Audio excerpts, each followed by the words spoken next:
ബാങ്കുകളുടെ പ്രവർത്തനം ആഴ്ചയിൽ 5 ദിവസമാക്കി കുറയ്ക്കാമെന്ന സർക്കാർ വാഗ്ദാനം നടപ്പാക്കുന്നതിന് ശനിയാഴ്ച കടമ്പ.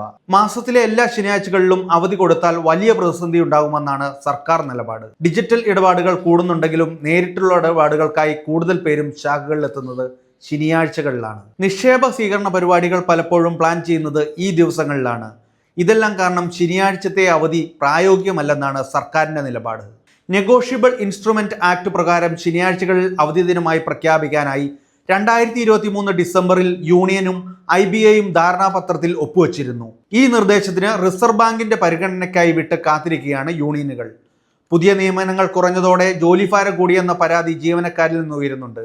2013 3,98,803 ക്ലർക്കുമാരുണ്ടായിരുന്നത് 2024 ആയപ്പോൾ 2,46,965 ചുരുങ്ങി. 1,51,836 ജീവനക്കാരാണ് ഈ തസ്തികയിൽ കുറഞ്ഞത്.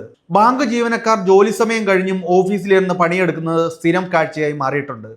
ജോലിഭാരവും മാനസിക സമ്മർദ്ദവും കൂടിയതോടെ ബാങ്കിംഗ് ജോലികൾ അനാകർഷകമായി മാറി.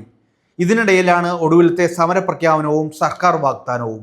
ഇപ്പോൾ വരുന്ന വാർത്തകൾ പ്രകാരം 5 ദിവസ ജോലി എന്ന ആവശ്യം തൽക്കാലം നടന്നേക്കില്ല.